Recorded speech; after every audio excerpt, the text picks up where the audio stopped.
Today television, and today I've got with me someone who I call a real thought leader of our game. MCC president, one of the best wicketkeeper batsmen of our generation, clearly someone who has had a defining impact on world cricket and continues to do so as administrator and broadcaster. Welcome and thank you very much, Kumar Sangakkara. The first question to you, Kumar. We now have seen the England versus West Indies series. We have seen the England-West Indies series on. We've seen 2 test matches. The third is on. Do you now think that cricket has been able to sort of come up with a formula, a biosafety formula, that we can actually get back with our sport as we wait for a vaccine or therapeutics? And how excited are you about this resumption that we have seen in England, between England, West Indies, and so far there has not been any problems?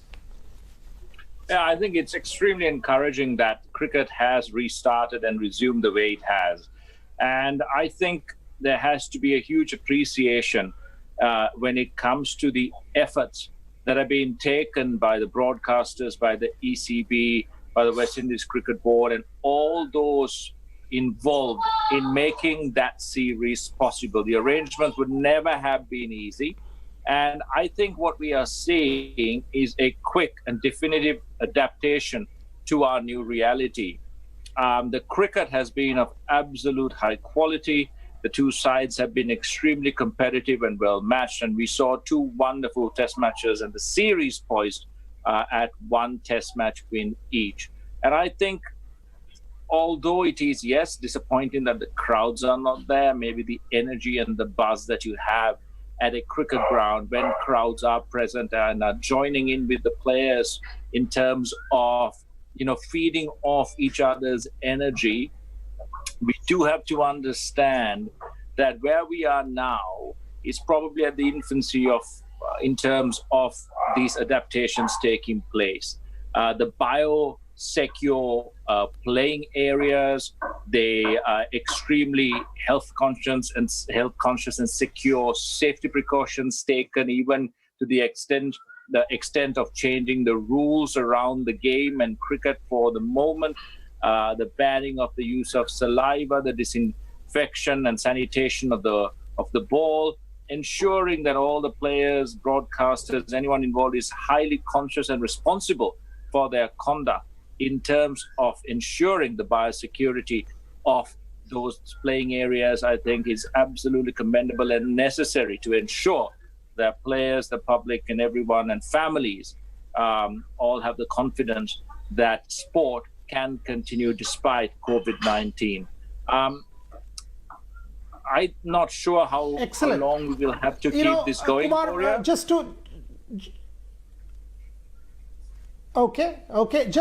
in fact, you can carry on. That was my next question, actually, to a degree that maybe for 6 months, maybe 9 months, maybe a year, because clearly science will win. We are seeing major developments across the world, therapy, vaccines, but we are clearly identifying a formula. I mean, we now know that the IPL in all probability will happen in the UAE.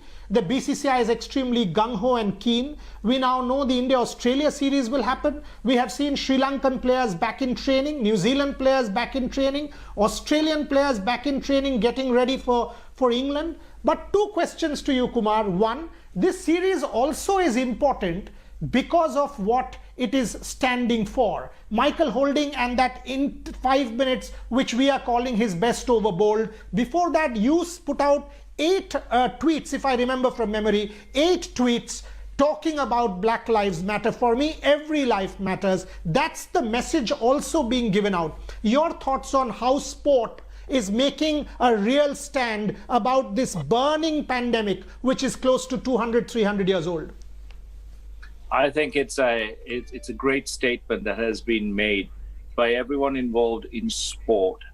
The spark that has given rise to this is not just about what happened in the recent past, but also in terms of putting into context historic injustices and making everyone understand that there is no place for such attitudes, such mindsets, a thought process, a perspective anymore in today's world. And I think as sportsmen and women around the world have, over this, particularly this period where it's been in focus, made very strong, emotive, and powerful statements. Michael Holding, especially, talking about personal and family experiences and saying that enough is enough, but also understanding that change is not instant, but change is absolutely vital and necessary. And everyone has to not just talk about it, but participate and be active and action that change together. And I think being a cricketer that's played in the past in a country where these issues have always been topical, from a different context, from a different period of history. I think for us as Sri Lankans, or for Indians, or for any country, any nationality, this is such a topical and burning issue. And for us to be the best version of ourselves, to be at our best, it is absolutely necessary that we change our mindset. And we also understand the realities of history, not a disinfected, sanitized history. Even the greatest figures that we revere and learn about in our history books, to teach ourselves and our children who they really were, not just what they've done, but who they really were as people, what their real mindsets and ideas and ideals were, and how we learn to accept the fact that we are all actors on this world stage, and we all need to play our part to ensure that at least down the line, for future generations, our children, our children's children at least, that we leave a changed and a permanently changed world for the better. And I think that is something that we all have to really come to terms with, understand, and commit to. Yes, I understand what you say when all life matters, and it is as it should be. But for a large part of our history and the history of the world, when certain lives have mattered more than others, I think it is absolutely topical to stand back, accept that reality, however distasteful that may be, and commit to change. We've got to change ourselves. We've got to ensure that change reaches our elected representatives and is mirrored in the forms of government that we demand for ourselves. And it is mirrored in our education systems. It is mirrored in our everyday lives, our social connections, and that we definitely stamp down and say no more to racism. That's what I meant, Kumar. I mean, that's exactly what I meant. I'm saying when we say Black Lives Matter, I am saying men of color matter, gender matters, class matters. In India, there is an issue of caste which matters. So we have been allowing people to discriminate other people. This has been a sense of entitlement almost in our history, and that is what we want to protest against. We have to. Now, here is a question not for Kumar Sangakkara, the cricketer. I mean, you have been a cricketing legend, fine, but you've also been the first non-Brit to be the president of the MCC. Now, tell me about that. Did you ever face anything like it? Did you ever get support? Did you think in your tenure as president of the MCC, the most conservative bastion of cricket in the world, Lords, did you feel that you were able to usher change of a certain sort, bring in a change in mindset? Well, I think no one or no institution is immune from change. I think that's one absolute fact. Everyone changes, but the pace can be different. And for MCC, it is no different. Over the years, mindsets, perspectives, mired in centuries of tradition and history and heritage, slowly change and evolve for the better. And that is the real key, Boria. Not just change without purpose, but change with purpose, change for the benefit, not just of some, but for everyone. Yes, MCC is a private members club, but it holds a very special position in the world of cricket, in not just the country that it is alive in, but also beyond its shores internationally, and should be a beacon of inspiration and hope to everyone around the world. And the MCC is slowly becoming just that, a beacon where change is inevitable, and that change is with purpose, and that change is going to be beneficial when it comes to these topical matters, and the discussion and debate is very, very relevant and hot at MCC, at committee level and beyond, to ensure that MCC is a part of that change, is a positive part of that change, and it will continue to advance what is good and great in terms of not just the sporting spirit, but also the human spirit.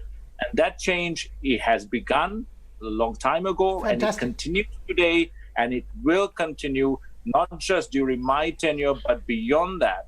And the MCC will truly embody, epitomize, and reflect those constantly good and great human values, and have those values as an integral part of its being.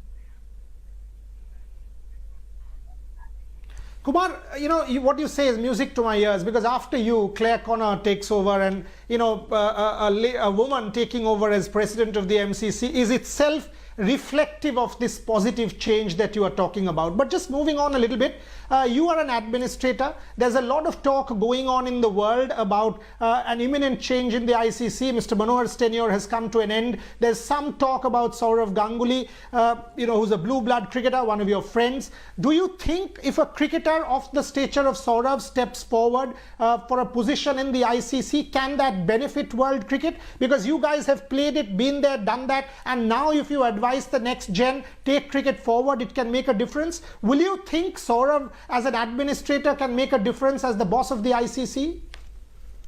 Well, I think Saurav definitely can make that change. I'm quite a big fan of Dada, not just because of his stature as a cricketer, but I think that he has a very astute cricket brain.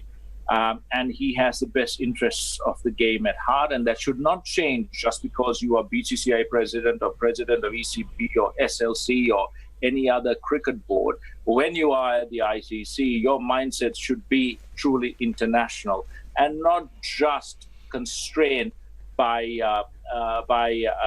partisanship in terms of where do I come from, am I Indian, Sri Lankan, Australian or English, but to really understand that, yes, I'm a cricketer, and what I should be doing is what is best for all cricketing countries, and most importantly, the lifeblood, the foundation of this game, which are children, fans, and spectators around the world. And I think Saurav can do that very, very well. And I've seen his work, before taking up at the BCCI, even before, in terms of administration, in coaching, in how he has built relationship with players around the world, his standing in the MCC World Cricket Committee, so on and so forth. And I have no doubt that Saurav will be a very, very suitable candidate to do just that. Excellent. And your take, you are one of the most listened to and admired and loved commentators of our game in India. And now it is almost a certainty. We've gone for government clearance that the IPL will happen. The IPL is not simply a tournament. And here, Kumar, I really want you to say this for my viewers. There is some talk about, sport can wait. Sport is not simply sport or entertainment, it is also livelihood. It is about our first-class cricketers, about broadcasters, about us journalists, about the groundsmen. There is a whole industry around sport which the IPL can help sustain. So how important is it, according to you, if the IPL does happen in the UAE, for the whole cricket industry in the world to inject a sense of positivity and to keep the cricket economy going? And will you please say something to these detractors who say, sport can wait while every other sphere of economic activity can restart? Well, I think sport and the sporting economy and its knock-on effect is connected to every other economic activity, and it's a great part of contributing to a nation's economy. And the IPL, especially when and all other tours and tournaments, as we have seen, produce not just a tangible economic benefit, but also a sense of mental and social well-being. It is a form of escapism, yes, when things are down and out in our part of the world over the years. When you watch a cricket match or cricket is on TV or at a ground, it kind of brings about a sense that everything is back to normal and that life is actually normalized. Right now, we see the effects of the pandemic and COVID-19 in the way cricket is played, in its rules and regulations, in the fact that it's played in biosecure environments and at closed stadia where public has no access. But the fact that millions around the world have access to those sporting spectacles through the television, through streaming devices, I think has a huge positive impact in terms of mindset, in terms of mental well-being, in terms of inspiring younger people to take up this wonderful sport. And also, like you said, everyone whose livelihoods are connected to this, not just the players, but also the service providers, the broadcasters, journalists, even the groundsmen and groundswomen around the world, everyone who is connected has a huge positive impact. And especially for the UAE, if the IPL is played there, the knock-on effect of its contribution into that local economy will also be extremely huge. And for the cricketers and everyone connected to that, it'll be a huge sigh of relief that, yes, that their livelihoods are secure and that the cricketing life is continuing and adapting and doing its part in terms of not just benefiting the stakeholders, but also the larger, in terms of contributing towards a larger picture.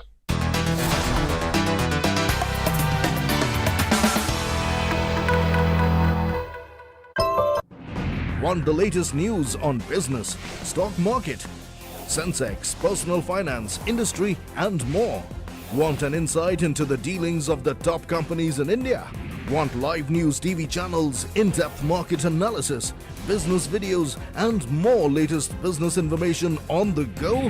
Then just download Business Today app. Business Today app from India's #1 business news magazine. Hey you! You're young, fearless, and taking on the world in your fresh new style. All you need is some fresh new content to match that. Welcome to the Cosmopolitan India app. Every day, when you open the app, you will find fresh and latest stories on fashion, beauty, life, career, and relationships. You can even save the stories to read later offline. Turn on the notifications and you'll be the first to know about every latest trend. There is so much more. Download the Cosmopolitan India app now and start exploring. Hey you! You're young, fearless, and taking on the world in your fresh new style. All you need is some fresh new content to match that. Welcome to the Cosmopolitan India app. Every day, when you open the app, you will find fresh and latest stories on fashion, beauty, life, career, and relationships. You can even save the stories to read later offline. Turn on the notifications and you'll be the first to know about every latest trend. There is so much more. Download the Cosmopolitan India app now and start exploring. Want the latest news on business, stock market, Sensex, personal finance, industry, and more? Want an insight into the dealings of the top companies in India?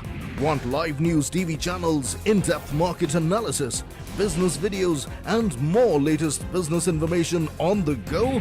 Then just download Business Today app. Business Today app from India's #1 business news magazine. Hey you! You're young, fearless, and taking on the world in your fresh new style. All you need is some fresh new content to match that.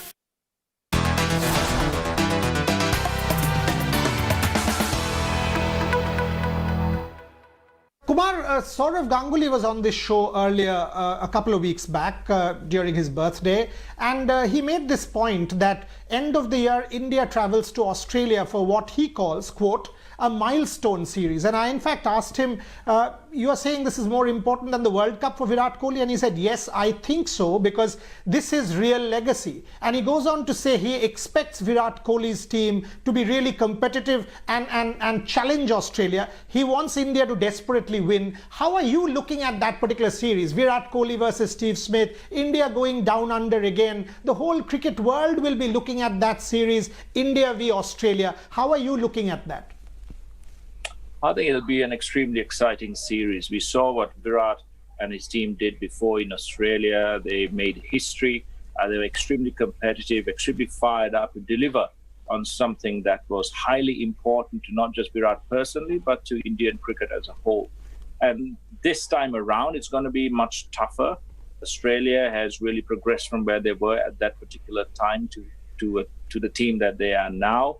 And I'm really looking forward to a very, very intense contest. Both sides will be all out to ensure that, that they win the series. Individual players will have their own battles. Virat Kohli will like to leave his mark in terms of cricket history in trying to win a second series in Australia and having his performance at the peak. You have Stephen Smith, you have Mitchell Starc, you have an Australian team that is very, very hungry to keep making the statement that they are the best in the world in any condition against any side. Kumar, without saliva on that kookaburra, do you think that will have any major impact? I mean, does that change the equation a little bit? Both sides have really good fast bowlers and swing bowlers. What kind of impact? I mean, from what you've seen so far, Jimmy Anderson, some of the test matches in England, what is the kind of impact you are gauging the new rules are having on the game? Well, it's still too early to really say that the Duke's ball is slightly different to the Kookaburra ball, and each one behaves differently in their own conditions. The Kookaburra ball does need a lot of effort to keep the shine, at a premium right throughout a game. But then, of course, you will have the emergence of natural reverse swing perhaps a lot quicker.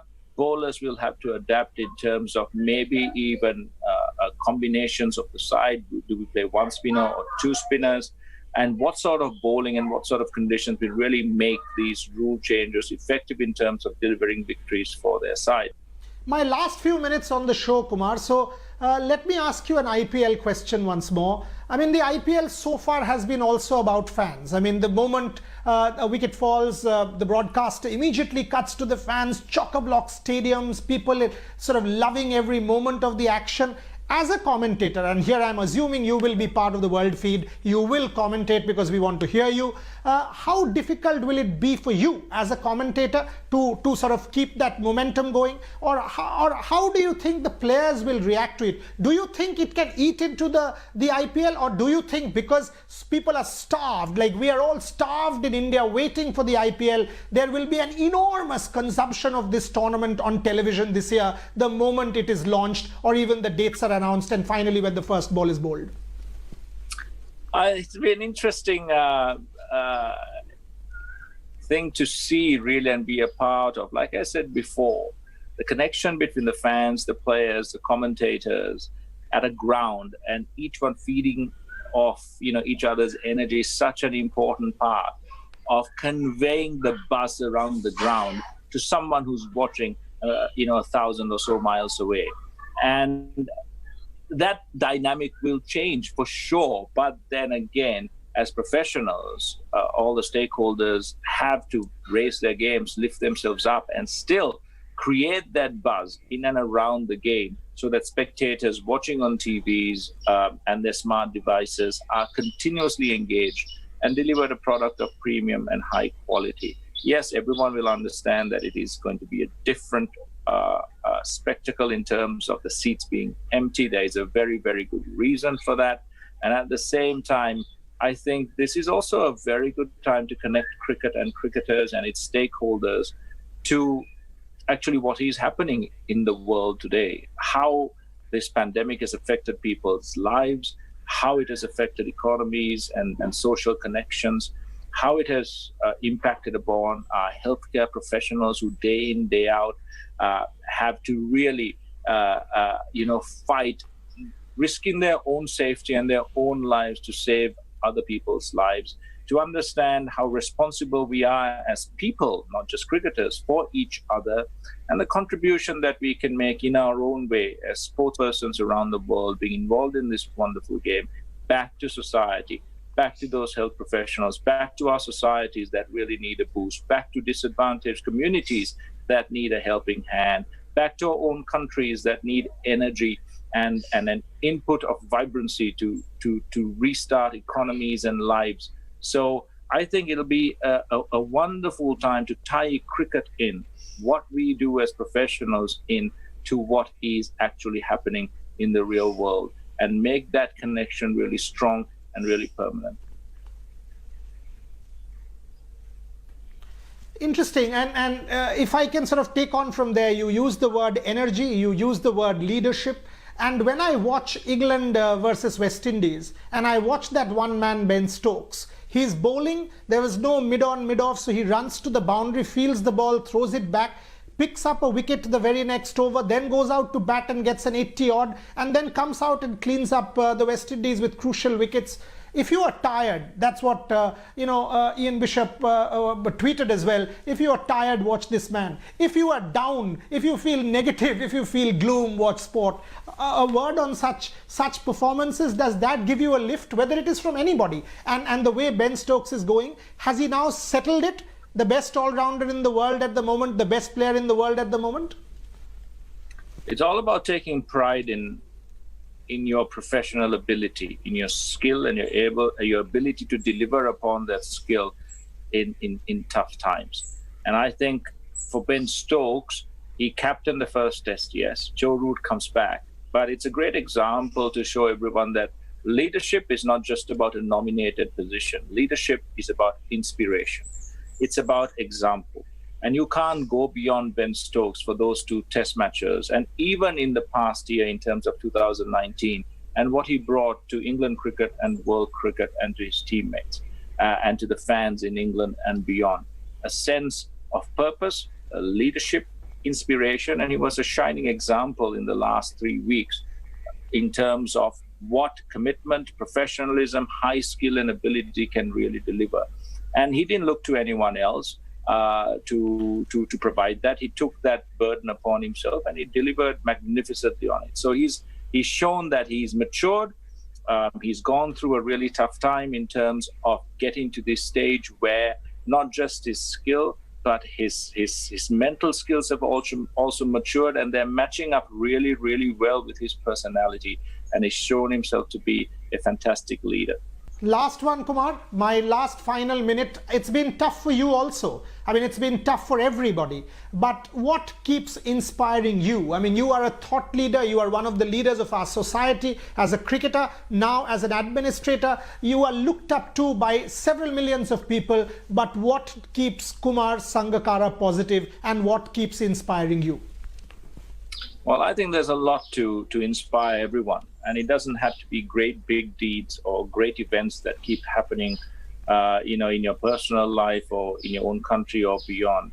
It's about being able to, I think, connect positively with people around your family, your friends, and society at large. Stay relevant and be relevant, and understand that you are part of tradition, part of history, yes, but you're also part of progression and the moving forward of the time you live in, and that you're going to leave a legacy for someone else to pick up on and be a part of. Whether that's your own children, whether that's in a nominated leadership position or government, whether you're a public figure, anywhere, anyhow, if you really want to be inspired, I think the lessons are there all around us. What's happening in our world, in our society, in your own homes, take notice.